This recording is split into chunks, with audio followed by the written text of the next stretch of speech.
हिंदी कहानी साधु और सही समय। एक ब्राह्मण भिक्षु थे मारुत। मारुत बहुत ही धनवान परिवार से थे। उनके पिता राजा के यहाँ प्रधानमंत्री थे।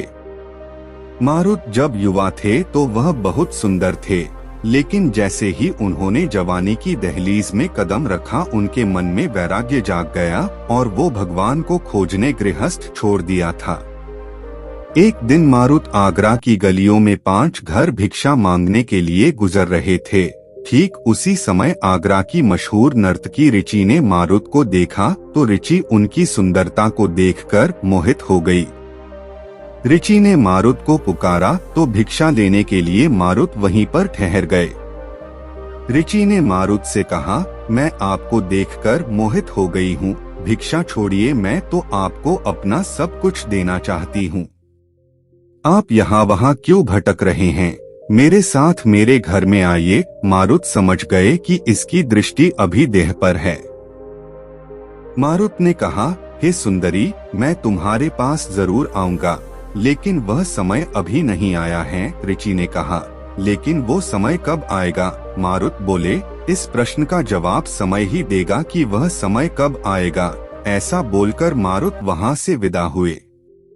कुछ वर्षों के बाद मारुत वापस आगरा आए और आगरा की गलियों में भिक्षा मांगते हुए भटक रहे थे। उन्हीं मार्ग पर एक महिला बैठी हुई थी। उस औरत के शरीर से बदबू आ रही थी। वह औरत बहुत बीमार लग रही थी। उसके कपड़े फटे हुए थे। वह महिला और कोई नहीं बल्कि रिची थी।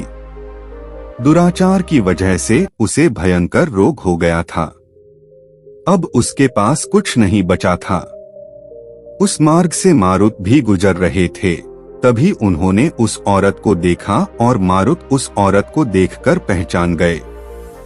उन्होंने महिला के सिर पर हाथ रखा और बोले, रिची, तुम पूछती थी ना कि मैं कब तुम्हारे पास आऊंगा, देखो आज मैं आ गया हूँ।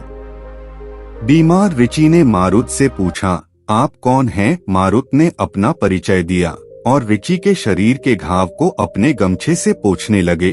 उसे साफ सुथरे कपड़े पहनाए तो रिची ने रोते हुए कहा, मारुत, तुम अब आए हो। अब मेरे पास न तो यौवन है न सौंदर्य है, सब समाप्त हो गया है। मारुत ने कहा, भिक्षु के आने का यही सही समय होता है। मैं सही समय पर आया हूँ। सीख, साधु प्रवृत्ति के लोग किसी भी इंसान की शरीर एवं बाहरी सुंदरता से मोहित नहीं होते हैं। जब कोई व्यक्ति संसार की उपभोगों की वजह से दुखी और अशांत हो जाता है, तब साधु संत ऐसे लोगों की मदद करते हैं। उनके दुख अशांति को दूर करके उनके मन को शांति की ओर ले जाते हैं।